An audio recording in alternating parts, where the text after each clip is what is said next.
He forced his assistant to date another man, but then his mafia jealousy took over. For 3 years, she hid her feelings for her terrifying mob boss. But when she actually accepts a date with his best friend, he completely loses his mind. He texts her from an unknown number, demanding she take off the blue dress he picked out. Why? Because the most dangerous man in the city just realized he's obsessed with her, and he's about to make her his prisoner to prove it. Let's start by painting a picture of where this madness truly begins. The scent of expensive leather and Todd Whelan top-shelf whiskey hangs in Sebastian Ritchie's office like a permanent fog. To Stella, that heavy aroma represents absolute power and the terrifying mafia boss she has helplessly fallen for. For 3 years, her fingers have flown across her keyboard, documenting the darkest secrets of the Bellini crime syndicate. The rhythmic clicking of keys is her only anchor in the chaotic storm of his empire. Outside his heavy oak door, a fake corporate business hums along quietly, but behind soundproofed walls, the real dangerous underworld breathes its dark breath.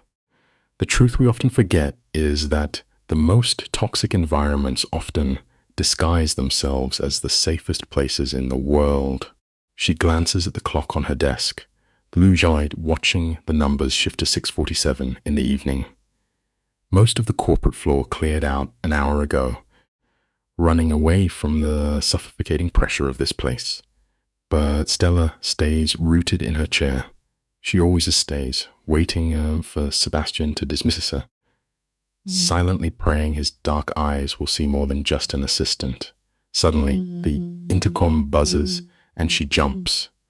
His voice flows through the speaker, thick with a gritty northern Italian tone that turns her plain name into a dangerous prayer. Bring the revised contract, he orders. Right away, she replies, masking the wild hammering in her chest. Life teaches us early on to never let them see you sweat, even when your heart is doing absolute backflips in the dark. You and I really need to unpack this history between them. He told her once, during a fragile late-night moment when sheer exhaustion stripped away his iron guards, that her name meant stars. He had studied her from across his massive desk with a burning intensity that made her face flush. But then the phone rang, shattering the spell, and the stubborn man never spoke of it again. Now, she gathers the meticulous files, her hands smooth down her navy pencil skirt, a nervous little habit Shahid just cannot break. Her conservative silk blouse fits perfectly. In Sebastian's cutthroat world, a sloppy appearance is a fatal flaw, and she learned early that he notices every single detail. It is a harsh reminder that paying attention to the small things is usually what keeps you alive. The heavy office door is already open when she approaches. She knocks twice, treating it like a quiet ritual, and steps inside the second he barks a command. Sebastian sits behind his desk, like a ruthless king on a shadow-sharp angles, all tasked from frozen, terrifying, tight lane to controlled power. 30A is in his absolute prime, with dark hair slicked back from a face carved in cold marble. His charcoal ute wraps around broad shoulders that carry an entire criminal empire without breaking a sweat. But it is his dark eyes that completely undo her. They are bottomless pools holding heavy secrets and a lethal danger she fears yet desperately craves. A quick lesson for you all. Sometimes the exact thing that terrifies us is exactly what we end up chasing. She carefully places the Moretti contract on his desk, terrified of disturbing his perfectly aligned world. Everything around Sebastian demands obsessive order, and she has spent 3 years making herself indispensable to it. He does not even look up. His antique pen scratches the paper with deadly precision. Cancel my morning meeting, he orders, his voice completely flat. Then He drops the absolute bomb, telling her to confirm his dinner reservation for tomorrow night at 8. The restaurant is Il Giardino. It is the most exclusive spot in the city, the exactly place where he always takes his beautiful, empty women. Please remember to always know your worth, because waiting around for someone to finally see your true value is simply a miserable way to live your life. Her stomach instantly twists into a painful knot at the mention of that restaurant. The women he takes there look absolutely nothing like her. They wear custom designer gowns and flash practiced, empty smiles. For two, she asks, fighting to keep her voice neutral, while it feels like she is swallowing shards of broken glass. He pauses, his expensive pen hovering over the ink. No, he says softly. Cancel it entirely. Pure relief and massive confusion crash through her system. When she confirms the cancellation, the Mafia boss finally looks up. The heavy force of his dark attention hits her like a physical blow to the chest. How long have you worked for me? He asks. His gaze is searing right through her. Takes. The deepest cuts in life never come from a blade, but from a single heavy look. 3 years and 2 months and 17 days, she answers, her neck burning with shame for revealing and how closely she counts the time. A wild flicker crosses his dark eyes, vanishing before she can name it. He asks if he has ever given her a reason to doubt his judgment. Never, she whispers. Then trust me, he says, and accept Seth's invitation. The words crash over her, making absolutely zero sense. Seth Donovan is his oldest resident, the dangerous enforcer who has been hovering by her desk for weeks, and the exact man who just asked her out. Sebastian's jaw tightens hard, revealing the tension he's trying to hide. A classic life lesson right here, when a powerful guy tries to push you toward his best buddy. Something shady is always brewing just beneath the surface. She struggles to process this twisted brand of Mafia logic. She tells him politely that a dinner date feels like a personal choice, not a professional duty. He coldly ignores her defiance, dropping his dark gaze back to the papers.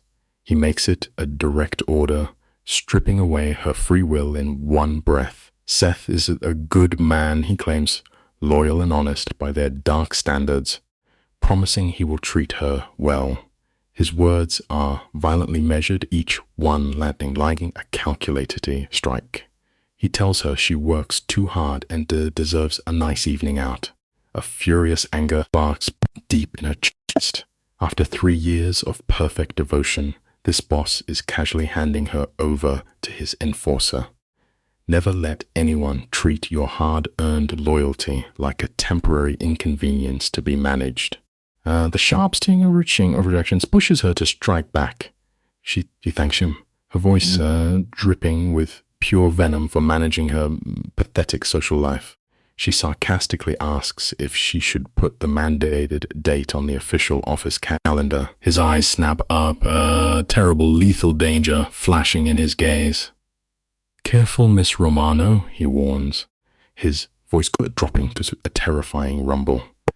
The invisible wall slams back into place between them. She straightens her spine, refusing to let him see the hot tears burning the edges of her eyes. She asks if that will be all. You are dismissed, he clips out like ice. She turns on her heel, marching out with every ounce of dignity she has left. Always keep your chin up, even when your heart feels like it is breaking in half right inside your chest. Back at her lonely desk, she sinks into her chair, pressing trembling palms against the cool wood to steady her racing heart. Her phone buzzes with a message from Seth, asking for her answer. The big guy promises excellent wine and good company. She stares at the glowing screen, Sebastian's cruel dismissal echoing loudly in her ears. 3 years of hoping, of organizing a rehearsal around a man who treats her like basic office furniture in a wild blur of desperate spite. She types back, tomorrow works at 8. Seth replies instantly, excitedly telling her to wear something beautiful. His open and eager energy is a jarring contrast to Sebastian's locked-away shadows. The truth is, sometimes we run toward the brightest light just to escape the darkest room we have been trapped in. Seth absolutely does not play sick mind games. What you see is exactly what you get with him, and maybe that is exactly what she needs right now. She angrily packs her bag, totally ready to escape the suffocating walls of this office. Just then, Sebastian's heavy door swings open again. He stands there without his suit jacket, his sleeves rolled up over thick forearms that she has spent way too many hours secretly staring at. Before vanishing into his office, Sebastian lingers in the doorway to drop a quiet, calculated bomb. "Wear the blue dress," he murmurs. "The one in from the gallows." Last ring. Stella stops breathing. This notoriously cold boss memorized a dress she wore 6 months ago in a crowded room where they barely spoke. She challenges his bizarre obsession, but he just lies. Seth likes blue, he says, shutting the door with heavy finality.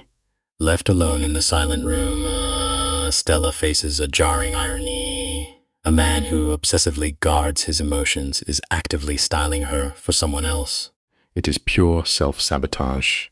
Yet, we can all take a lesson from this. The tiny days a person quietly memorizes will always expose what they truly value, no matter how many walls they build to hide it. Later that night, the psychological fallout is only just beginning. Stella lies awake in the heavy dark, the day looping in her mind like a broken film reel. Her blank ceiling transforms into a cinema screen, projecting every contradictory signal Sebastian ever sent. In one breath, he pushes her toward another man, and in the next, he obsesses over a blue dress from half a year ago. This is no simple romance, it is quiet, psychological warfare, and she is stranded on the front lines. Staring out her window, she questions how her reality warped into this exhausting thriller.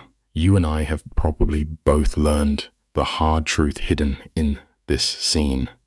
The second you allow someone free space in your mind, they will steal your sleep, tearing your PT absolute shreds until nothing is left. Let us examine the scene together. Sebastian sends a message with a frantic speed that reveals his total loss of control. He demands she remove the blue dress, claiming ownership over it like a king defending his territory. Stella stares at the glass, trembling, before reminding this stubborn syndicate boss that he forced her into this dinner with Seth. 5 agonizing minutes drag by until he finally surrenders. Stella tosses her phone aside, a heavy knot of confusion in her chest. Her sleep is haunted by things he never said. We often find that the most difficult emotional chains to break are the ones we secretly wish someone else would lock around our wrists. The morning arrives with a grey sky that mirrors her internal storm. There is a distinct exhaustion that comes from fighting your own mind at 3 in the morning. Running entirely on fumes, Stella plays his erratic words on an endless loop. She leaves the beloved blue dress hanging on the closet door, a silent rebellion against his need for control. Instead, she chooses a dark burgundy outfit, stepping into her role as the untouchable professional. But when she steps off the elevator at 7:30, the atmosphere is dangerously heavy. Even Marco, the hardened security guard, watches her with a look of silent understanding. It reveals a quiet truth about human resilience. We can forge the thickest external arm to present a fierce face to the world, but observant eyes will always notice the silent battles we are losing on the inside. Marco offers a measured greeting, burying whatever syndicate secrets he holds behind an unreadable mask. Stella focuses on the sharp sound of her heels against the marble floor, diving into her emails to anchor her sanity. At 8:15 exactly, the private elevator chimes. Sebastian walks out. This is a ruthless underworld figure who normally projects absolute perfection. Today he looks entirely broken. Dark shadows stain the skin beneath his eyes, and his tie hangs loose against his collar. The untouchable kingpin is unraveling right in his own lobby, offering only a harsh, mumbled greeting. It is a bitter reality we all must face eventually. The most violent beatdowns we endure are the ones inflicted by our own hearts, and that unseen damage always catches the morning light. Let us pause and analyze this shift in power. Instead of retreating to his sanctuary, the commanding boss stops dead at her desk. He announces that the Moretti Syndicate meeting has been moved to 10 o'clock at an underground club, yet he does not walk away. He simply stands there, planting those lethal hands flat against her desk hands, capable of ending lives or destroying empires. Stella looks directly at those dangerous fingers and establishes her boundary. She tells him plainly that if he plans to apologize for his erratic behavior, they need to do it behind closed doors. It brings us to a profound lesson. You can spend years building impenetrable walls to protect your emotional core, but a single, lingering look from the right person can reduce that fortress to dust. He respects her quiet defiance, leading her into the cavernous office and letting the heavy door snap shut. Turning his back to hide his exhaustion, he admits that his actions crossed a line. But the moment he turns back around, the raw intensity burning in his eyes threatens to pull all the oxygen from the room. He completely refuses to apologize for his feelings. Prowling toward her like a predator backing its prey into a corner, his voice drops to a lethal whisper. He confesses she looked stunning in that blue dress, laying his emotional cards bare. It highlights a fascinating aspect of human nature. Raw honesty is a truly dangerous weapon.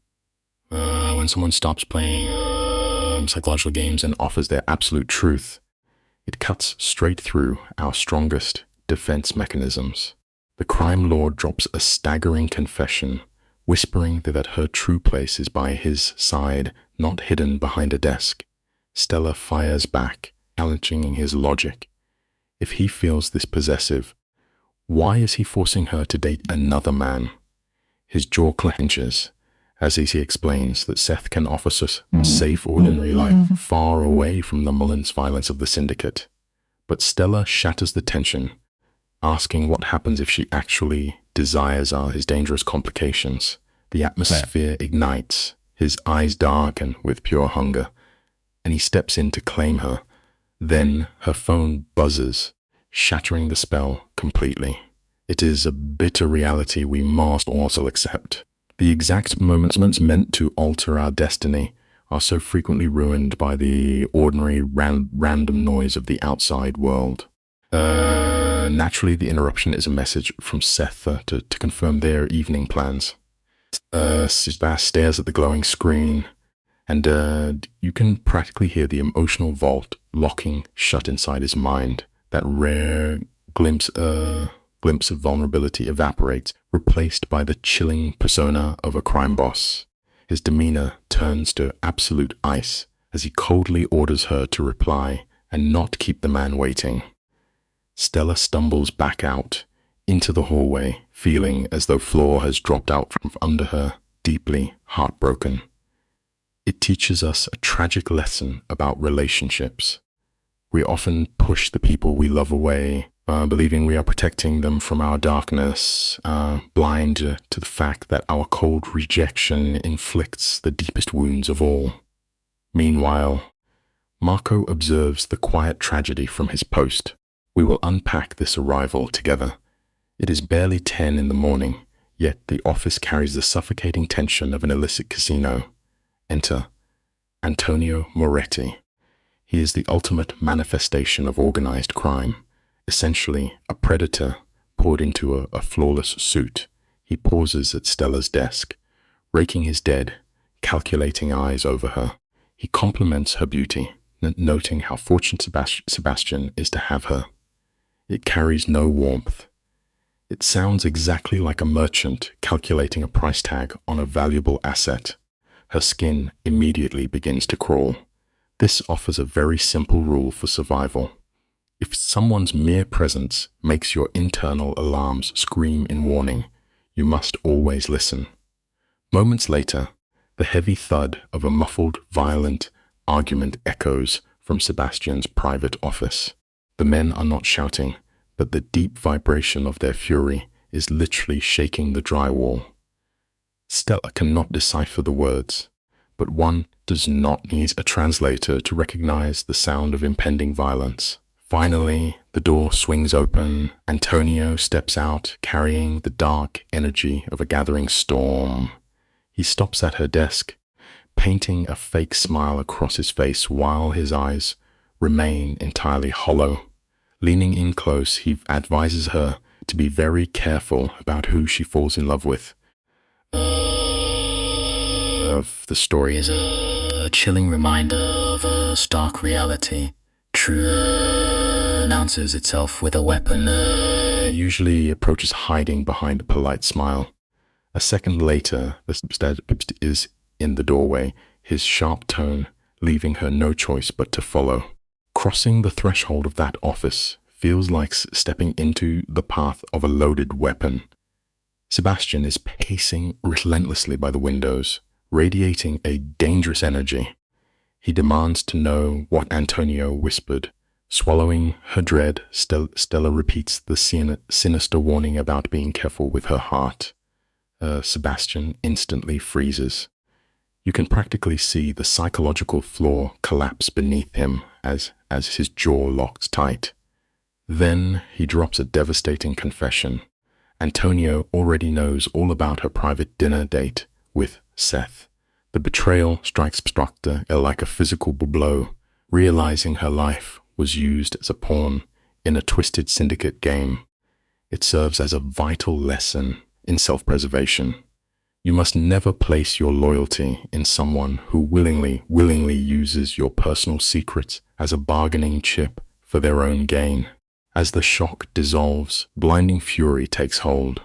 Stella abandons her professional script, demanding to know why her private life is being traded among criminals. For 3 years, she has covered his tracks, making his dark empire look legitimate, and her reward is given to a predator. Closing the distance, she sheds the persona of the obedient assistant. She refuses to remain in the dark while he hides the violent reality of his world, demanding to know why a crime lord cares so deeply about her evening plans. It highlights a painful boundary we all must draw. If you find yourself sacrificing everything for someone who refuses to offer you the simple truth, you have to find the strength to walk away. At her fierce words, the untouchable mask of the great Sebastian completely shatters into pieces. Stick with me here, because this revelation changes everything. This is the moment the brutal reality finally bleeds out. Looking devastated, Sebastian confesses that the entire criminal underworld already knows he is consumed by his obsession for her. His enemies have watched the way his eyes follow her every move. His voice drops, trembling with a fear he has never shown, as he admits she is his profound weakness. To topple the king, they simply have to break the secretary. The date with the Seth was never an innocent evening. It was a calculated trap orchestrated by Antonio to test his loyalties. It brings us to a fundamental understanding of connection. True affection is meant to be a sanctuary that makes you feel profoundly safe. It should never a lethal target on your back for the world to see. We watch Stella unravel, demanding the true purpose of his cruel test. Sebastian's confession strips away his hardened facade. It was never about testing her, but testing his own ironclad control. The moment he ordered her to wear that blue dress for another man, Then his defense crumbled. Stella spirals, realizing her heartbreak was just a performance for his enemies. He lets out a hollow laugh, admitting the mere thought of another man brushing her hand drove him to absolute madness. He finally voices the dark truth of his existence. Proximity to him is a death sentence. This moment reveals a quiet tragedy about attachment. Sometimes the most profound act of love is having the strength to walk away entirely, sparing those you care about from the crossfire of your own ruined life. Let us look closely at the power dynamics here, because this scene is a masterclass in tension. Sebastian falls back on the ultimate patriarchal defense, dropping that heavy, terrifying word mine. He stares her down, insisting he cannot keep her safe if the underworld knows she belongs to him. But Stella refuses to be a damsel. She steps right into his space, asking if he ever bothered to consider what she actually wants. He tries to pull rank, claiming her safety overrides her autonomy. She counters with a brilliant reality check, reminding him she has already spent 3 years navigating his shadows. We constantly try to control the environment for the people we cherish. Yet true devotion isn't about forcing someone an umbrella. It is about having the courage to simply stand right there in the cold rain beside them. The claustrophobia of Deidre of this room is palpable, thick with unspoken desires. Stella anchors herself like an immovable object against his storm.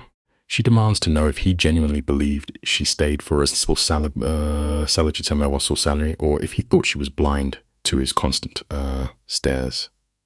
You can physically see the imposing boss fracturing. Stripped of his armor, he just looks intensely tired. He begs her to leave, to choose the safe life with Seth and bury their history forever.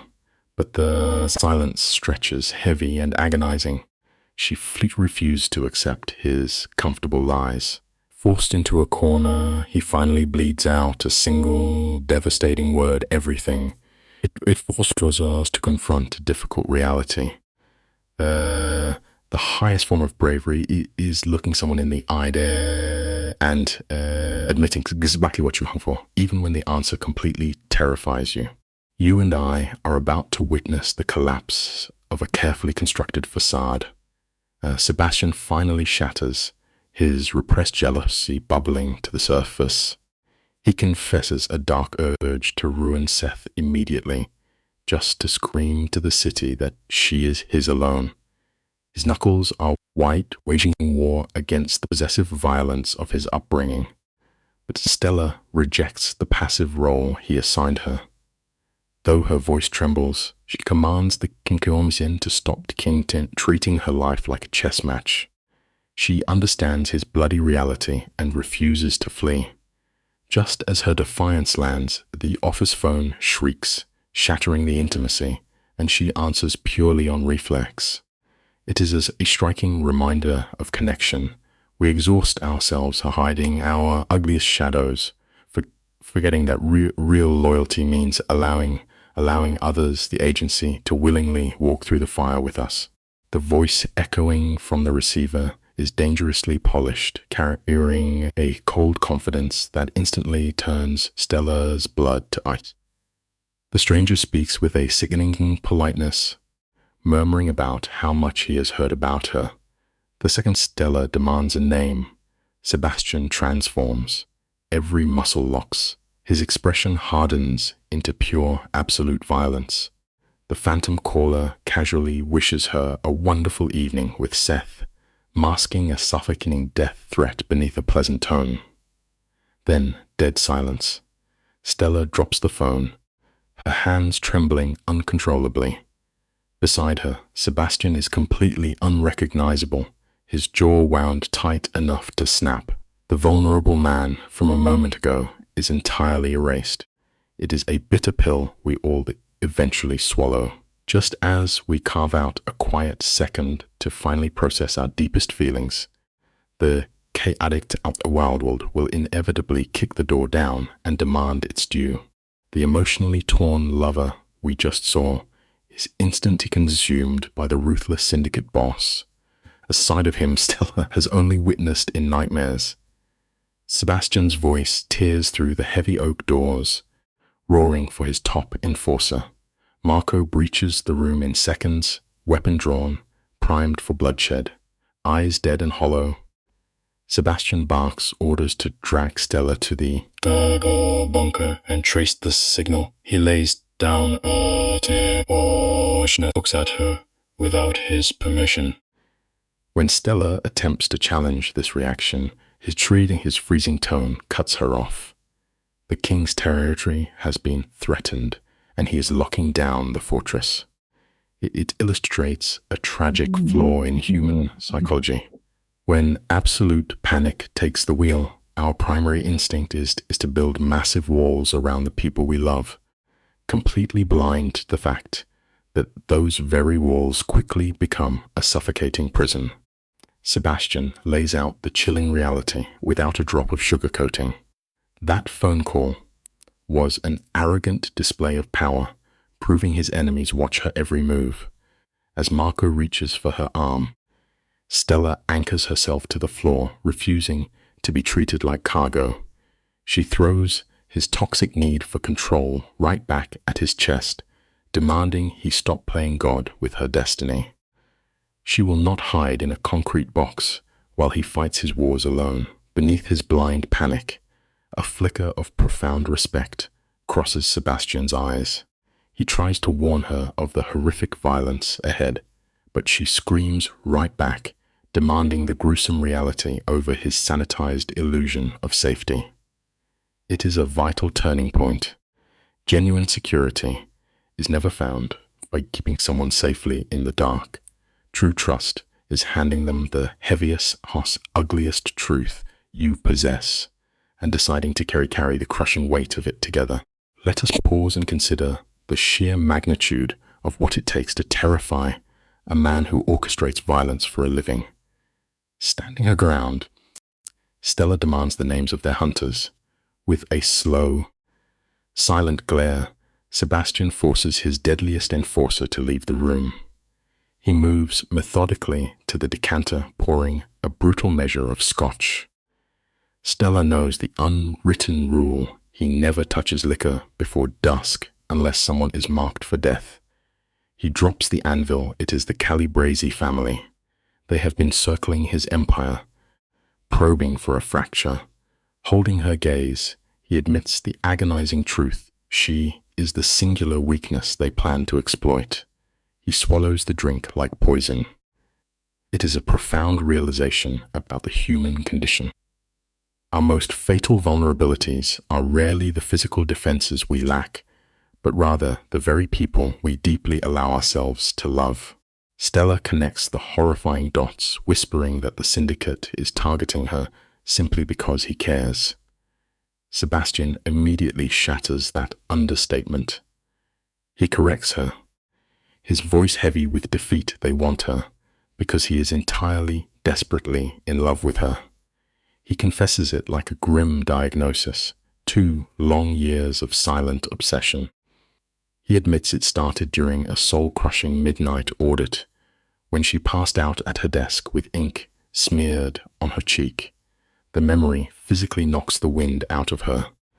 She remembers waking in the dim office, cocooned in his tailored jacket, grounded by his cologne, while he stood watching the city lights like a solitary ghost. It perfectly illustrates how real affection develops. True romance does not arrive with cinematic fireworks. It quietly takes root in the most mundane, exhausted hours of our lives, changing us when we are not looking. The pieces finally lock into place for Stella. The emotional starvation, the bitter coldness. It was all a performance to race the target from her spine. Sebastian sets his empty glass down with a terrifying, deliberate quietness. He's the exhaustion of spending 2 years building a fortress of cruelty just to push her away. The deception was flawless right up until Seth asked for her time, and Sebastian's stoic mask violently fractured in front of the city's worst monsters. A muscle ticks in his jaw. The self-loathing is palpable. He insists he tried to let her find a clean, normal life. But Antonio, a true predator, caught the scent of his buried jealousy. Leaving her exposed without an army was essentially signing her execution order. It exposes a harsh reality.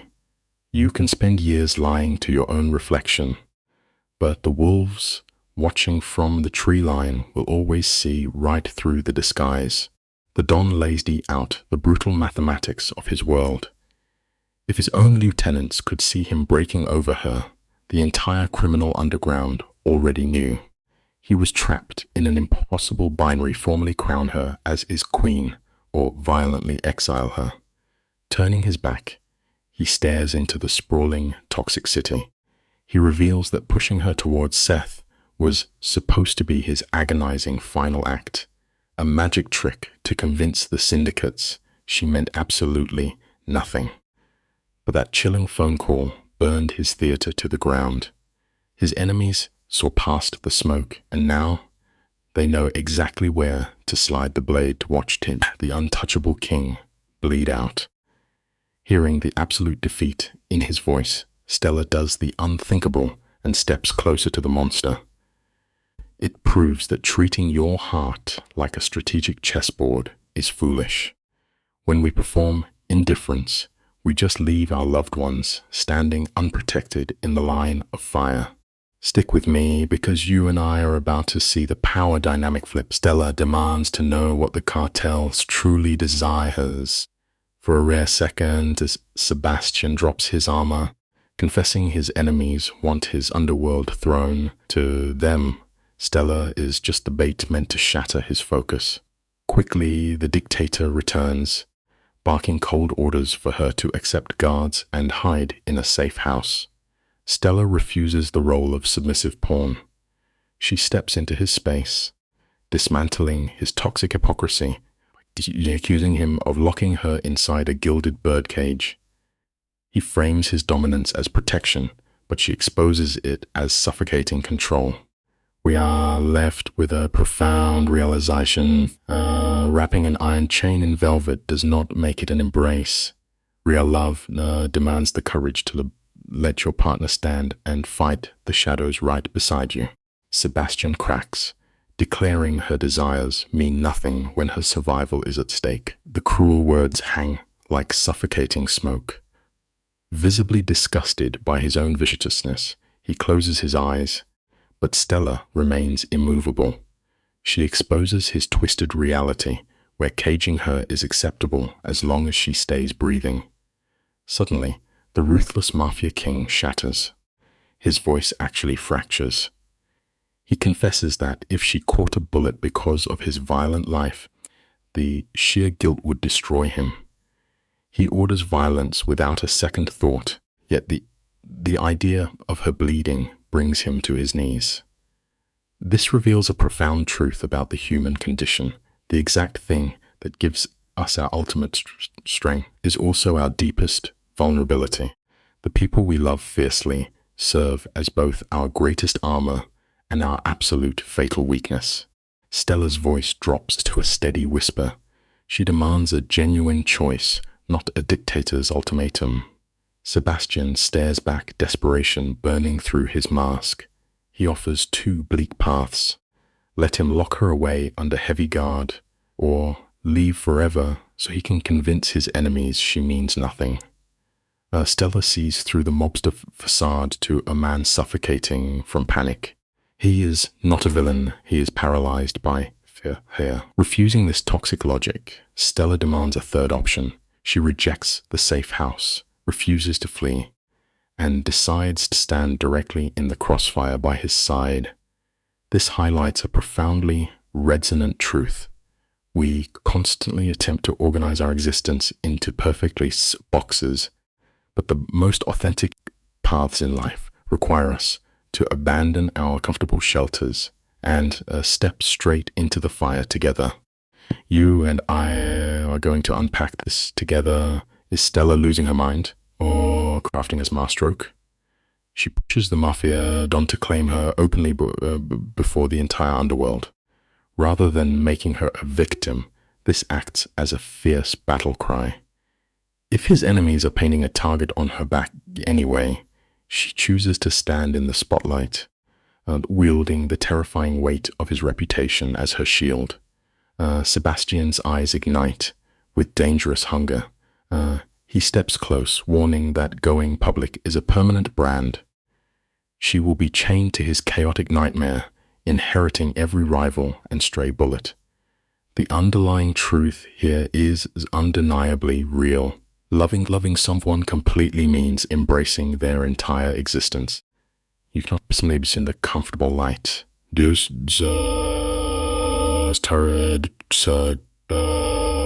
two. Sebastian Jews delivers a harsh reality, declaring her ordinary life permanently finished. She faces constant security and the loss of personal freedom. Yet, Stella utterly rejects the passive role of a victim. Interrupting his warnings, she claims her agency, refusing to be locked away like a fragile possession. If she enters this underworld chaos, she demands to do it as an equal. In a heartbeat, Sebastian closes the distance. His hands frame her face with an aching gentleness, searching her eyes for hesitation. He makes an unbreakable vow. Once he claims her, he will never let go, regardless of the violent storms ahead. Says this scene highlights a profound truth. Genuine devotion is never about surrendering your personal power to someone external. It is about actively combining your strengths to stand against the dark together. The tension becomes completely suffocating. Sebastian stares her down, his voice dropping to ice as he commands her to cancel her safe dinner date. He insists the city must know she is his. Stella refuses to blink. With her pulse hammering, she holds his gaze and challenges him to prove it. Stop hiding behind words, she demands, and show the syndicate. This defiance sparks a possessive shadow across his voice. He summons his top enforcer and issues an ironclad directive. They are booking the most visible room at Il Giardino tonight. Marco must broadcast this to every crime family, ensuring their deadliest rivals hear it first. This move reflects a grounded truth about human ambition. When you finally step up and claim your space in the world, you can never afford to whisper. You must make your actions so undeniable that everyone is forced to pay attention. Marco maintains cold professionalism, though his shock is palpable. He asks for the next directive. Sebastian doesn't pause. He orders his enforcer to contact their jeweler, demanding a diamond ring by 7 tonight. Stella physically recoils, arguing this escalation is moving entirely too fast. But Sebastian stands before her like a wall of iron. In his brutal world, there are no half measures. She will wear his ring for the underworld to witness. He then drops a heavy truth, confessing he has waited 2 agonizing years for this moment. Hours ago, she lived an ordinary, quiet life. Now she is the profound obsession of a crime lord. This sharp pivot reminds us of a humbling reality. The trajectory of our existence can flip completely upside down in a single breath. We must cultivate the mental resilience to adapt when sudden absolute chaos arrives at our door. She meant every word. Sebastian's gaze sharpens into something dangerously focused. He commands her to pack her apartment, assuring her Marco will guard her steps. She must return by 7 to display their unified front to the syndicate. This intense obsessiveness should terrify her, yet it inexplicably ignites a wild internal fire. Still, guilt creeps in. She mentions Seth, the innocent man caught in their crossfire. Sebastian's jaw tightens with dark jealousy. He coldly states he will handle Seth personally, cementing his absolute rule over what he claims. Walking out of the office, Stella is in a daze. The staff tracks her movements, instantly sensing the tectonic shift in her status. This highlights a vital realization about sudden change. When destiny Sweezy finally seizes the steering wheel of your life at setting, fighting the sharp turn is pointless. You simply have to brace yourself and lean into the inevitable ride. In the underworld, rumors are spread with violent speed. As Marco holds the elevator, Stella's phone vibrates.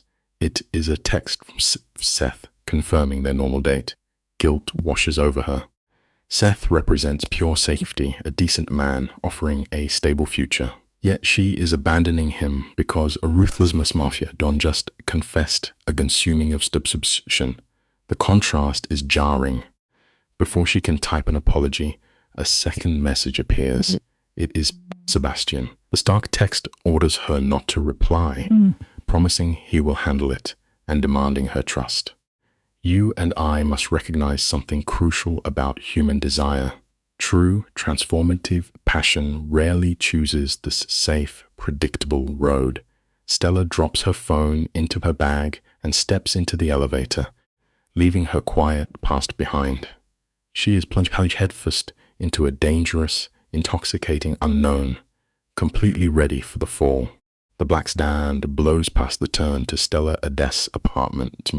Marco navigates toward a towering skyscraper in the city's most affluent district, an elite fortress guarded by white-gloved doormen.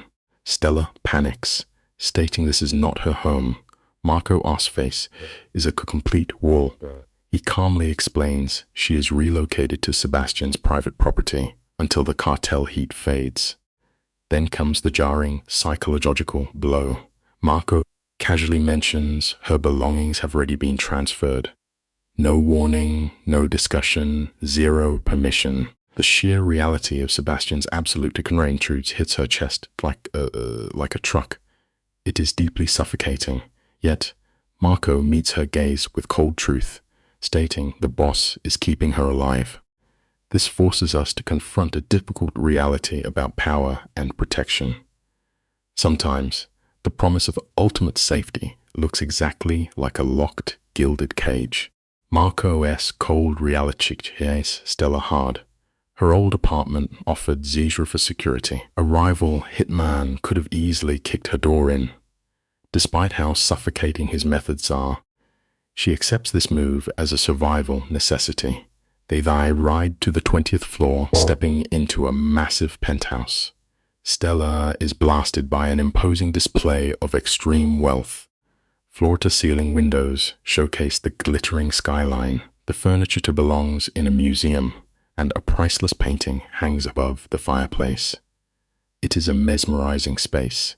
Yet, as she wanders through this flawless, empty mansion, a chilling realization settles in her bones. This brings us to a quiet but vital truth. You must always inspect the hidden locks on your major life upgrades. Because right now, despite all the breathtaking luxury, Stella is simply a beautiful birdo trapped inside a cage forged from solid gold. Marco gestures toward the master suite, noting her wardrobe will arrive within the hour. Stella drifts through the cavernous, silent penthouse, feeling less like a guest and more like a ghost haunting a luxury hotel. It is breathtaking, yet entirely devoid of warmth. Then, she asks us the question that shatters the illusion. How long has Sebastian actually owned this estate?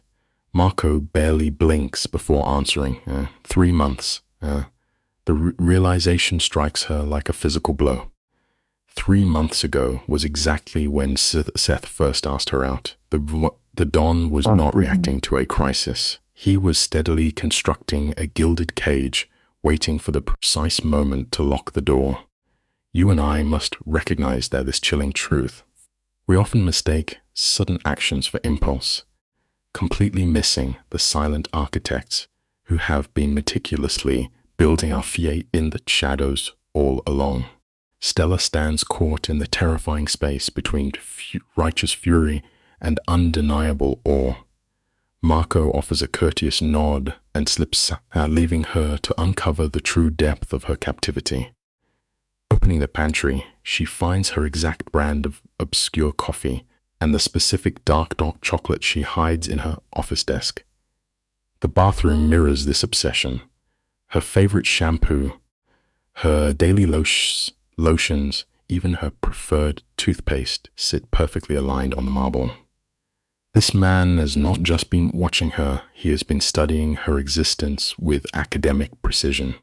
In any other context, this level of surveillance would be a horrifying invasion of privacy. Yet, standing in that immaculate space, Stella realizes she has never felt so profoundly and dangerously understood. It teaches us a complicated lesson about the human heart. Sometimes, the absolute most terrifying things in our lives mirror the very attention we have spent our entire lives secretly desperate to find. She has the ringing phone, her breath catching around his name. Sebastian asks with quiet authority if she is settling in, but Stella pushes back, her voice trembling as she accuses him of purchasing a penthouse just to trap her. He corrects her instantly. It is a safe house. To a man entrenched in violence, semantics mean everything. When she challenges his specific cataloging of her existence, the line falls silent. Then, his iron facade cracks into a terrifyingly raw devotion. Knowing her every need, he explains, is exactly how he keeps her alive. For 2 long years, he has memorized every fleeting habit that brings her joy. It forces us to reconsider the true nature of devotion. Real care rarely announces itself loud gestures. More often, it is found in the steady gaze of someone who simply refuses to look away. Stella finds herself entirely unable to speak. She whispers into the receiver that this entire reality is equal parts terrifying and romantic. Sebastian releases a heavy breath, acknowledging that those 2 words perfectly define his entire existence. Through the speaker, the harsh shouts of his criminal empire bleed into the background. Duty calls him back to the dark. He instructs her to expect a jeweler at 6, demanding she select the perfect ring. Then his voice lowers into a possessive rumble. He tells her to wear something powerful tonight. Not the blue dress, because that vulnerability is reserved only for him. Tonight she must wear absolute armor. At exactly 6 o'clock, the doorbell chimes. An older man named Vincent stands waiting, flanked by 2 towering guards and a heavy metal briefcase. Let this be a simple but necessary reminder for anyone facing a monumental challenge. When the world forces you onto a brutal battlefield, you must be dressed like you are entirely prepared to win the war. Vincent introduces himself as the private jeweler and places the heavy metal briefcase onto the massive dining table. As the lid clicks open, the air rushes out of Stella's lungs. Resting on black velvet are diamonds so massive that ain't it seem to pull the light from the room. A single stone could easily eclipse her lifetime salary. Vincent calmly explains the rules set by the boss. The piece must command attention without dipping into vulgarity. It must signal an unbreakable commitment rather than serving as a cheap theatrical prop. Staring into the blinding gems, Stella feels the last fragments of her old life fracture. Only hours ago, she was drafting routine emails. Tonight, she sits as Mafia royalty. It is a stark reminder of the fragile nature of our reality. One profound, unexpected choice holds the absolute power to rewrite the entire trajectory of your story forever. Amidst the blinding sea of jewels, one specific piece anchors Stella's gaze. It is a striking square-cut diamond, flanked by 2 deep emerald stones. She whispers her choice, cementing the decision before panic can take root. Vincent offers a knowing smile and slides the heavy band onto her finger. The fit is flawlessly precise. Of course, the Don already knew her measurements. But the true revelation comes when Vincent casually mentions that Sebastian selected this very ring yesterday. Before she can process that detail, the jailer delivers the blow. The piece was actually commissioned 3 entire months ago. The boss only called yesterday to declare his waiting period was over. We must recognize the terrifying beauty in that level of strategic patience. The most significant foundations in our lives are almost always poured quietly in the dark, long before we ever see the structure rise. Vincent calmly notes that the dawn has been called many terrible things, but impulsive has never been one of them. This invisible web was spun ages ago. Later, Stella stands alone by the sprawling glass window, the diamond dragging her hand down like an emotional anchor. The silence breaks with a text message from Seth. He admits that Sebastian finally contacted him, and the violent puzzle pieces have clicked into place. Seth delivers a haunting observation, writing to the two of them look at one another as if the rest of humanity is entirely invisible. He warns her that a man like Sebastian will happily burn the entire world to ash just to keep her warm. But we all know that playing with fire guarantees you will eventually get burned. It forces us to confront a difficult reality. The most breathtaking things we encounter are often the most dangerous, and we alone must decide the exact price we are willing to pay. Stella remains frozen by the glass, entirely consumed by Seth's pulsating warning. She finds herself weighing the catastrophic cost of Sebastian's dark, all-consuming obsession, because in the end, a love this heavy always demands as a brutal toll. A sharp knock suddenly fractures the silence. The door opens to reveal an imposing woman with cold, calculating eyes. It is Claudia Ricci, the aunt of the boss. For 3 quiet years, Stella was completely shielded from the mob reality of his bloodline. Claudia steps into the room, her gaze dissecting Stella with the exact predatory focus that defines her nephew. It's instantly clear that this woman's lid holds every secret of their twisted dynamic. It proves a universal point about the structures we build. You can spend a lifetime stacking bricks to hide your most vulnerable truths, but fate will eventually bring those heavy walls crashing completely down. Claudia commands the luxury sofa with absolute authority, moving with the terrifying elegance of a woman who has survived decades of bloodshed, and she does not mince words, openly admitting she had been waiting for her stubborn nephew to drop his corporate disguise and claim what was his. To Claudia, this violent collision of their lives was written in the stars long ago, but she has not come to offer warm, romantic blessings. Leaning in close, she delivers a chilling reality check about the syndicate. The rival faction will view Stella as a fragile outsider, hunting down her every vulnerability to shatter their empire from within. It is a suffocating burden to inherit. Yet, it leaves the vital truth to remember. You and I will inevitably walk into rooms designed to make us feel weak and entirely out of place. But it is our own quiet, unyielding courage that ultimately forces them to respect us. Stella stands paralyzed under the crushing gravity of this invisible underworld. The lavish penthouse suddenly feels exactly like the gilded cage she feared, the bars slowly tightening around her chest. Stripped of all her corporate bravado, he quietly confesses her that she does not know if she can survive this life, but she is willing to try. Claudia offers a slow, approving smile. In a syndicate drowning in deception, raw honesty is the absolute form of currency. The older woman produces a velvet box containing a delicate gold chain, anchored by a solitary star charm to honor Stella S' name. As she fastens it, Claudia speaks of her own mother, a woman who walked directly into the Mafia inferno and forced the old guard to bow. As the cool metal settles on her skin, the real message hits home. True belonging is never a gift softly handed to you. It is a harsh territory that you must fiercely fight to earn.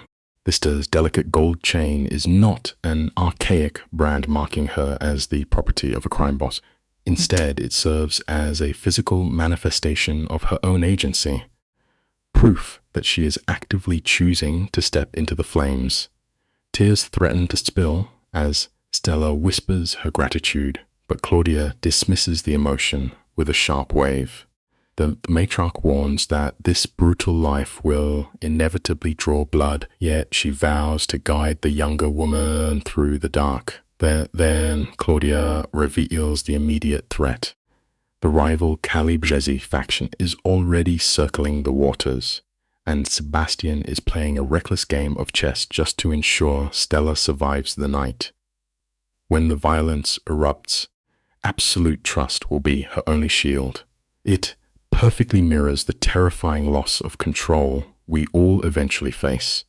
Sometimes, when your entire world is spinning into chaos, you simply have to close your eyes and trust the person steering the wheel.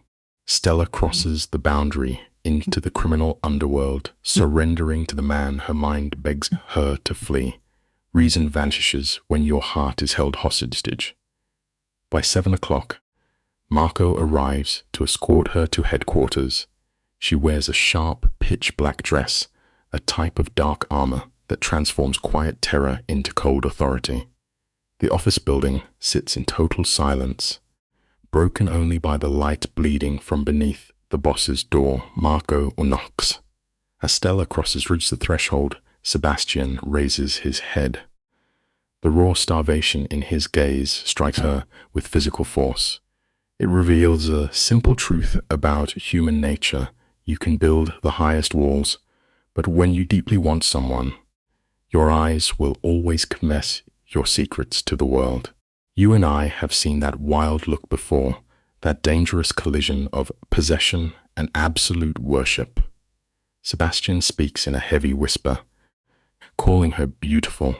As his gaze drops to the emeralds, against her she chose the exact gems that seal her fate. The boss steps from behind his desk in a flawless black tuxedo. Here, amidst the stones, match a necklace belonging to his late mother.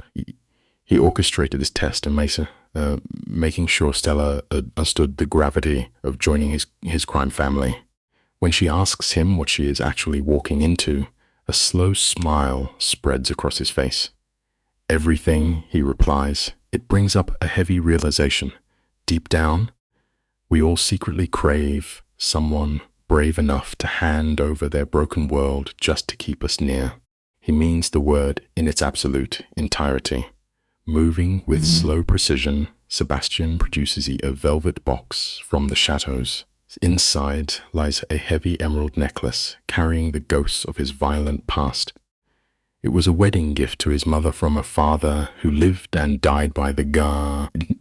His voice drops to a quiet register, exposing a raw vulnerability the crime boss hides from the world. He declares the heirloom belongs to her now. When Stella tries to refuse, he steps close behind her, ending the argument. He fastens the cold metal around her neck, ensuring the criminal underground will see his family jewels on her skin. It reminds us of a profound truth.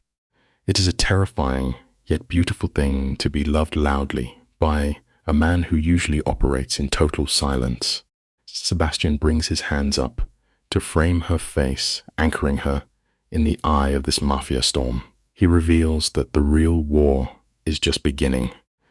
Stella must learn to stand by his side without losing her soul. This ruthless lad must learn to stop gripping the world by its throat. His thumb brushes her lip as he warns her about the rival Calabrese family. They will not back down simply because he claimed her. In fact, she has just become their biggest target. His jaw locks with cold resolve, vowing that anyone coming for her will have to put him in the ground first. He pulls her into a kiss built on 2 years of starved desperation. It proves a difficult life lesson. You can never fully merge your life with someone else without changing who you are. Stella melts into his embrace, and you can hear his iron walls fracturing into pieces. Beneath his freeze exterior lies the frantic desperation of a starving man who has finally secured the one thing he needs.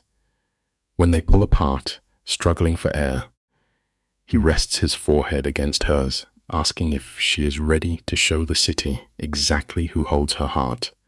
They arrive at an exclusive restaurant with heavy exposed brick that looks like a cinematic set. As they step through the doors, the host bows deeply, his face showing a wild mixture of pure terror and deep respect.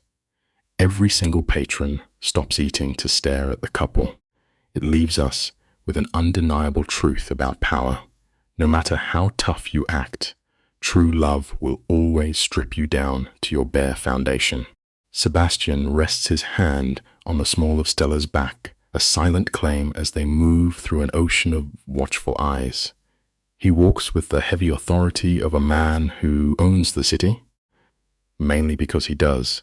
Whispers ripple across the dining room. The criminal elite are losing in their minds, seeing a mere assistant wearing the legendary Ritchie family necklace. Rumors is always spread like wildfire in a room full of vipers. They leave the stairs behind, stepping into a provided dining space draped in thick velvet that swallows the noise. Crystal glasses and windows looking out over a dark garden create a quiet paradise. It brings us to a very simple truth. You can build the thickest fortress walls, but the most valuable thing in your life is always first sitting across the table. He murmurs that she looks beautiful, letting his hands linger on her shoulders. Beneath the candlelight, Sebastian makes a confession that shatters her defenses. He booked this exact room 12 times over the last 2 years, only to cancel every reservation. He could not stomach bringing another woman to a place reserved for Stella. It was 2 agonizing years of watching from the shadows, lying to himself that he kept his distance to protect her. Now, his eyes carry the heavy weight of regret as he admits the truth. He was never protecting her. He was just terrified of having his heart broken. The lesson here is deeply human. We often disguise our cowardice as noble sacrifice, but running from love hurts far more than being brave enough to risk it. Let us look at this quiet moment together. Sebastian slides his hand across the linen tablecloth, a gesture looking exactly like surrender. Survival. Calabresi family forced his hand, proving they knew Stella was his greatest vulnerability. By pretending she meant nothing, he left her wandering a battlefield and field without armor. Stella tries trembling, yet places her hand firmly inside his anyway. A waiter silently pours cold champagne before vanishing. Sebastian raises his glass to the truth, claiming the woman he loves and honoring her bravery. Choosing a dangerous path when you know the exact cost takes real strength. It teaches us that true courage means stepping into the fire with your eyes wide open. She takes a sip, looks at this ruthless boss, and gently asks about his family. Stella pushes him about his mother, challenging his long silence. You can see the fracture spreading through his iron armor. He shares the heavy history, explaining how his father's heart gave out when Sebastian Marchand was Edichen's fixed door, crushed by the pressure of running a crime syndicate. His mother died away 3 years later. Tracing protective circles on Stella's skin, he whispers that his mother would have respected her stubborn spine. When she asks if he is chasing his mother's ghost, he immediately shuts it down. He is devoted to Stella because she looks at a criminal and then sees a regular man, not a monster. It reminds us that the strongest bonds often grow in the craters left by our deepest grief. He loves her because she falls asleep with ink on her face and still looks perfect. The waiters bring out plates of handcrafted in silence As they eat, the rigid corporate walls they built between them shatter. Stripped of his cold boss persona, Sebastian transforms. He is still a powerful man vibrating with dangerous energy, but there is a beating heart visible beneath his custom suit now. The lesson is clear. Taking off your protective mask is the most dangerous thing that you can do, but you must risk exposure if you want true connection. Halfway through the meal, Stella asks a heavy question. What does her life look like tomorrow? He puts his silver fork down and locks eyes with her. From now on, his guards will track her every move. It is not about turning her into a prisoner, but it is the brutal price of keeping her breathing in his chaotic world. Sebastian's voice fills the room with a heavy rumble. He tells Stella her apartment is hers, but the truth is he wants her living in his penthouse. A crack of vulnerability breaks through his tough exterior as he admits how desperately he wants to wake up beside her. Stella feels a complicated warmth in her chest. He promises not to rush hurricane of changes, but his dark eyes tell different stories. He wants her submerged in his underworld. She can remain his assistant, but restricted to the top floor. Walking the city streets alone. You and I both know the danger here. So sometimes we believe we are offering someone safety when we are actually just building them a significantly fancier cage. He leans back in his chair, offering her a velvet throne in his dark empire. He praises her sharp intellect, implying her brilliant mind could help run his shadowy operations. Sebastian does not blink when she hesitates. He promises to stop hiding his violent nature, insisting that if she is his partner, she deserves the bloody reality. But before Stella can process that warning sign, his phone shatters the intimacy. One text from Marco flashes on the screen, and Sebastian instantly shifts from a vulnerable man to a cold mob boss. He mutters about security breach and moves toward the exit, sharply ordering her to stay where she is. It proves that life has a cruel habit of interrupting us the exact second we finally decide to drop our walls. He begs her not to argue this one time, leaving a suffocating sense of dread hanging over the empty dinner table. The heavy velvet curtain violently pulls shut, sealing Stella inside this suffocatingly opulent room. The silence here is absolutely crushing, punctuated only by the muffled shouting of instigate enforcers out in the hallway. She nervously twists a napkin, the massive diamond on her finger catching the light, like a glittering warning of the violent world she has accepted. When the curtain finally parts, her desperate relief shatters into pure dread. It is not Sebastian standing there. Instead, a younger man steps inside, flashing a calculated smile that never reaches his dead eyes. Hai introduces himself as Dante Calibra, and her blood runs cold. We constantly ignore the blaring alarms in our intuition, blindly hoping for the best until the ultimate predator is already standing right in front of us. The Kerr family scene. This is the exact underworld nightmare Sebastian has been bleeding to protect her from. Stick with me because these seems to a fascinating psychological break. Panic floods her veins as she backs into the cold glass, demanding he leave. Donata just laughs in her face. He brags about how his men orchestrated a fake shootout to buy him this opportunity. He circles her like a serpent, mocking how a ruthless kingpin would risk a syndicate over a romance. Stella screams at him, but her defiance only fuels his twisted amusement. The quiet takeaway here is that true courage is never about feeling zero fear. Courage is holding your ground when your reality is totally collapsing.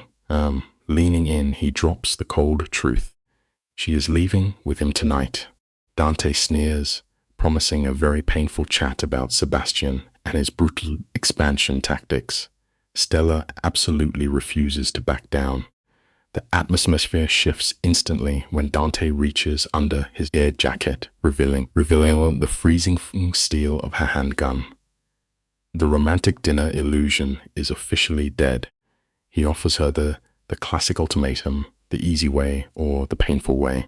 Fear is literally paralyzing her, but she fires back, warning him that firing a weapon here is a guaranteed suicide mission. Unbothered, Dante calmly puts the gun away and pulls out a medical syringe, the needle gleaming in the dim light. A mild sedative, he whispers. It is a brutal reminder that sometimes the quietest attacks are the exact ones that completely destroy our lives. She promises him that Sebastian will literally tear him apart.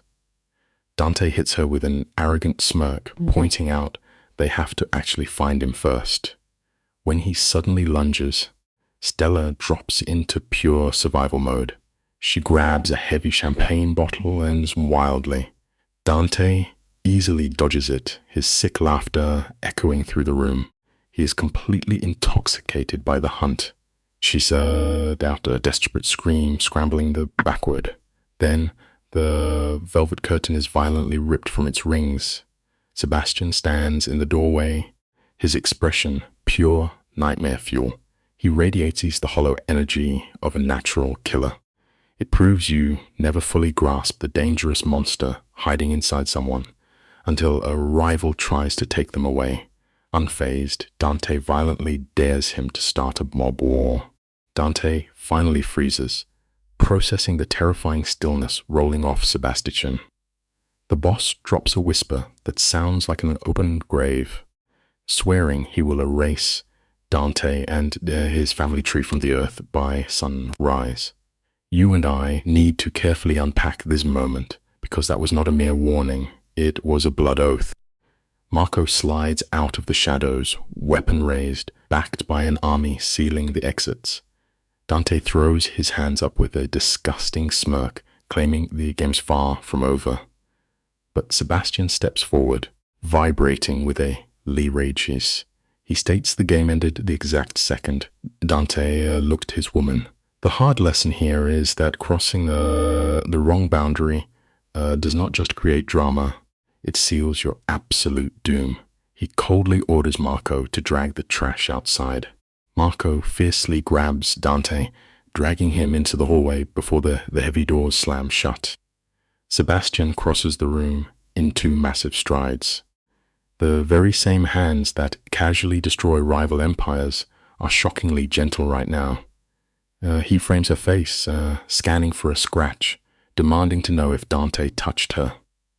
Stella shakes her head, but the adrenaline crashes, leaving her violently trembling. He pulls her tight against his chest, wrapping around her like a bulletproof vest. He whispers she is safe, but his tone turns to absolute ice when she asks how the enemy got inside. A paid insider. Life teaches us this painful truth over the worst betrayal always comes from your own inner circle. We build massive iron walls to keep enemies out, only to invite the real snakes to dinner. Sebastian quietly assures her the traitors are already being handled, his voice carrying a terrifying, dead calm. When Stella asks what happens to Dante, he promises nothing goes down tonight. Tonight is strictly about keeping her breathing. But tomorrow, the rival family will learn what happens when you threaten his world. Stella begs him not to trigger a Mafia war over her, but the war has already begun.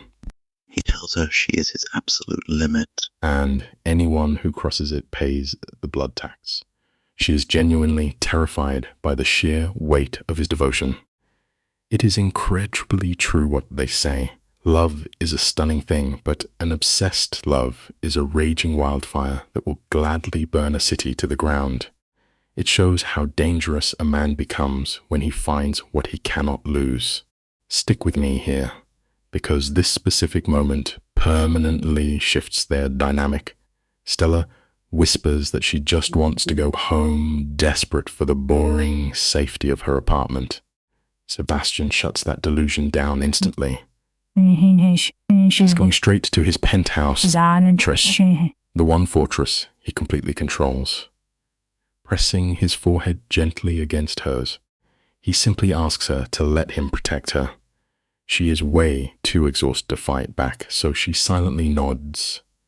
The fantasy of a normal date night is entirely dead, replaced by the suffocating reality of loving a crime boss. As armed guards march them through the back alleys, the true gravity hits her. We often jump blindly down a beautiful path, praying the hidden thorns will not cut us. But every choice comes with a brutal receipt, and reality will always collect its dangerous debts. Let us be perfectly honest.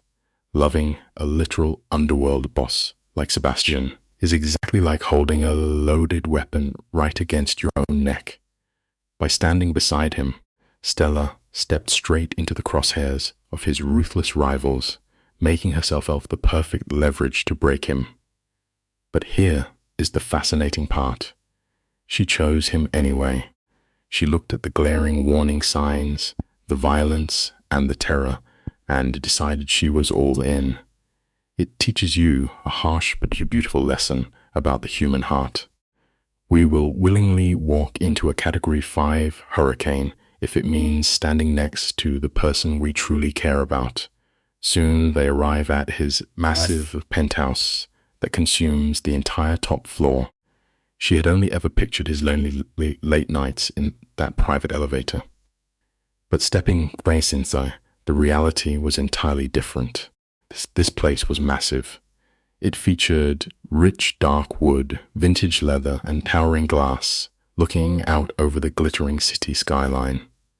But the most compelling plot twist? It actually felt like a real home, rather than some cold supervillain lair. There were stacks of worn books, a random coffee mug by the sink, a soft blanket tossed over the couch. Sebastian looks at her and drops the smoothest line, declaring this is where he wants her to live from now on. Meanwhile, Marco and the security squad are ruthlessly sweeping every shadow. On the car ride over, Sebastian had been barking rapid-fire Italian into his phone, sounding like an absolute warlord. You know, a person's true nature always reveals itself when chaos strikes. The polite masks we wear vanish the second we are caught in the line of fire. Now the heavy filter doors finally lock. They are completely alone. This supposedly untouchable Mavage King is straight up having a psychological meltdown. The crushing weight of his empire is dragging him down. He is pacing in front of the giant windows like a caged lion. He mutters to himself, disgusted by his own oversight, saying he should have known Dante would pull a stunt like this. He thought claiming her publicly would act as a shield, but in reality, it just painted a giant target on her back. Stella steps closer, her heart breaking at his heavy guilt. Here is the ultimate reality check. We try to control every variable in our lives, but love completely strips away our armor. It forces the absolute love of his people to realize that protecting someone else is infinitely harder than protecting yourself. He suddenly spins around, and the pure agony burning in this man's dark eyes steals the breath right from her lungs. He whispers that maybe loving her is a fatal weakness he cannot afford in his world. Those heavy words hit her like a physical blow. She softly asks if he really believes that. Sebastian drags an exhausted hand through his hair, pouring himself a heavy glass of neat scotch. He admits that seeing Dante near her made him want to violently burn his entire bloodline into ash. He downed the amber drink, his voice shaking with a rare vulnerability, confessing that blinding rage is a massive liability. Stella walks over and gently takes the glass from his hand. It is the wild tragedy of true romance, the exact same profound love that completely saves our soul is very often the precise thing that destroys our peace of mind. Let us examine this standoff, a quiet space where devotion collides with panic. The penthouse is dim as Stella demands Sebastian look her in the eye. When he finally does, his gaze is of terror and loyalty. She makes her stance clear. She chose him fully aware of the danger, and he cannot lock her in a gilded cage now that threat is real. Pressing a hand to his chest, she feels the frantic rhythm of his heart beneath his tailored suit. She refuses to be a fragile companion, demanding to be his equal. He insists she cannot comprehend the darkness she is inviting, but she remains immovable. True partnership requires stepping into the shadows side by side. Ultimately, life asks us to face its cold realities together, rather than hiding from the storm alone. Stella anchors herself, her voice forged in iron. She explains that one cannot stand beside him in the sunlight while being banished to the dark. Sebastian studies her caught in a brutal internal war. Finally, his fortune crumbles. He asks if she is ready for the unvarnished reality and peels back the curtain. For 6 long months, a rival syndicate has been bleeding his territory dry, turning his men and severing supply lines. His voice drops into a terrifying calm. The attempt to kidnap her was an ultimate declaration of war, a calculated gamble that he would surrender to keep her safe. When she asks if he will yield, a chilling smile crosses his face. He completely refuses. Sometimes, the only way to truly protect your inner peace is to brace yourself for absolute ruin. He vows that anyone who dares to look at her with ill intent will face a wrath that makes mere war feel like mercy. The contrast here is cinematic. He gently cups her face while describing the annihilation of an entire bloodline. Normally, listening to a man plot to erase a family would be a terrifying warning sign. Yet, their dynamic has shifted. Rather than recoiling, Stella finds a dark satisfaction in knowing he would burn the city to ashes to ensure her safety. Meeting his gaze, she simply asks how she can help. Sebastian is taken aback, insisting this is not her burden to bear, but she has already claimed it. When you deeply care for someone, you quickly learn that the heaviest burdens, the most dangerous battles, automatically become your own to fight. Watch how the power dynamic evolves here. She demands him to know her role in the coming storm. In that lingering silence, something fundamental shifts within Sebastian. It is pure respect. He declares she will walk into the syndicate meeting squarely at his side, wearing his ring and his mother's heirloom necklace. She will prove to the underworld she is no fragile pawn. Stella accepts this heavy crown without hesitation. Pulling her close, Sebastian wonders aloud how he managed to find her. With a knowing smile, she reminds him that she found him first. He traces their bond back to a simple evening, when he placed his jacket over her freezing shoulders. It is a beautiful reminder that the smallest act of genuine kindness can completely rewrite the entire trajectory of a life. Stella challenges him to prove his devotion. She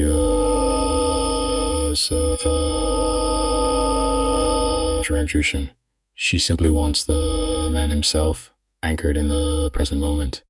Stripping away defensive armor to display raw vulnerability is a profound show of strength. Sebastian's gaze darkens as years of fortified emotional walls finally collapse. Stella murmurs that she is finished with patience, demanding the entirety of his soul. This that follows is a cinematic release of tension.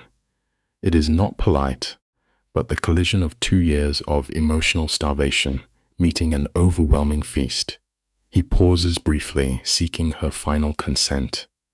Hearing it, he lifts her into his arms. Taking an absolute leap of faith for someone you deeply care about remains the briefest move, the bravest any person can make. The bedroom is a shadowy sanctuary, draped in dark fabrics and the quiet weight of wealth. Sebastian lowers her to the mattress with deep reverence, though his gaze burns with hunger. His voice is heavy as he confesses to visualizing this exact moment countless times, haunted by the image of her in his space. Stella urges him to abandon dreams and anchor himself in reality. What follows is a profound surrender. Izumi, Pasadisi touches her with the devotion of a man who has just discovered his faith. It is the poetic collision of two isolated souls snapping together to find clarity in the dark. Later, they lie tangled in the sheets, anchored by the steady rhythm of his heartbeat. Discovering quiet peace in another person's arms proves we were never designed to face the harsh chaos of this world alone. The fragile quiet shatters when Sebastian reveals a startling truth. That random dinner invitation from Seth was a carefully orchestrated setup. He pushed another man to ask her out, desperately trying to force her away from his dangerous life. How often do we self-sabotage because we believe we are of something pure? He condemns his own cowardice, terrified to claim her. Yet, the moment she accepted the date and Lucius Chinad to do it, then the rival syndicate just as Antisicate attacked, transforming his jealousy into a desperate fight for her survival. It is fascinating how the universe operates. When we stubbornly refuse to play our cards, and fate has a habit of forcing our hand. If you avoid making the difficult choice, life will inevitably make it for you. He cups her face, apologizing for endangering her merely because he was paralyzed by his own emotions. Stella gazes at this ruthless leader and offers him a profound gift. She forgives him. However, this grace carries a heavy condition. The psychological games must end. The tests of her loyalty are over. If he desires her, he must fully commit and stop concealing his dark nature. Sebastian seals the vow with a kiss, swearing his complete allegiance. They spend the remaining hours burning through 2 years of repressed longing. As dawn breaks, Stella realizes her fate is irrevocably tied to his. The morning arrives with brutal speed, mentioning the approaching onslaught of crime lords. True commitments mean stepping into the fiercest storms, standing united against whatever dangers wait outside. A private tailor arrives bearing armor disguised as high fashion. The virtually enforce an undeniable truth from Stella, the sorcerer of the underworld. She selects a striking emerald gown mirroring the heavy gemstones at her collarbone, this setting into steady heels sharp enough to command the room. Sebastian observes her transformation with hunger and pride, adjusting her jewelry as if crowning a queen. Their battlefield is the shadowed back room of a corrupt wine exporter. Pushing the doors open, they face a dozen ruthless men who hold the city in their grip. Consider this piece of wisdom. True confidence is the strongest armor a person can possess. When you unapologetically stand tall, even the most terrifying monsters are forced to offer you respect. The space falls dead silent the moment Sebastian crosses the threshold with Stella anchored to his side. Projecting raw authority, he strips away her disguise as an assistant, introducing her to the wolves as his future wife. He dictates that she now falls under the absolute protection of his lineage. You can almost hear the calculations ticking behind the cold eyes of these killers. By weaponizing their romance, Sebastian has draped her in invisible armor. A rival leader named Antonio slowly raises his glass in a hollow toast. The subordinates mirror the gesture, but Stella catches the toxic glares lingering in the shadows. Remember a vital truth about human nature. People will frequently applaud your victory in public while harboring deep resentment in private. Not everyone cheering actually wants to see you win. The empty seats of the Calabrese faction echo with impending doom. Sebastian refused to waste a moment. hand resting firmly on Stella's back. He informs the council that the Calabressus attempted to abduct his future wife the previous night. This is no longer a localized dispute, but a catastrophic violation of underworld law. The chamber fractures into frantic whispers. As everyone knows, you never lay a hand on a patriarch's family. Sebastian Sisson silences the panic and forces a ruthless vote. The Calabressus overplayed their hand. As their immediate ruin, carving up members enduring truth in this tension. Reckless arrogance weighs your yields heavy consequences. Cross the wrong boundaries and you will permanently forfeit your seat at the table. You and I both know dismantling an empire is never clean. The vote voted is unanimous, erasing the Calabrese lineage with a simple show of hands and tossing their territory to the survivors like scraps. As the heavy doors seal shut, Sebastian tightens into his grip on Stella's waist. They have survived this skirmish, but the genuine war has only just begun.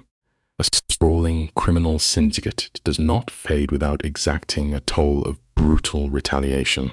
Surprisingly, Stella exudes a profound calmness as they exit. This brings us to the ultimate lesson regarding human connection. A true partnership does not mean fleeing from the flames. It means standing firmly within the fire, shoulder to shoulder. Stepping out into the blinding sunlight, Sebastian pulls her close, pressing a quiet kiss to her temple. In the heavy quiet, the tyrant does something entirely unexpected. He thanks her. When Stella softly questions why, those dark, haunted eyes anchor themselves to hers. He is thanking her for the first time, possessing the sheer nerve to actively choose his blood-stained reality. He does not romanticize the future. The road ahead will be defined by suffocating paranoia and constant targets. Yet it makes a sacred vow spend his remaining days proving she bet on the right man. Stella simply smiles, assuring him she already knows. Tying your fate to a monster means constantly checking the shadows, but it also means being intensely worshipped, fundamentally understood, and fiercely guarded. Here is the final truth we must take away. Sometimes discovering exactly where you belong demands the terrifying courage to walk directly into the pitch black. They are now entirely bound by the fire. She is his, and he is undeniably hers.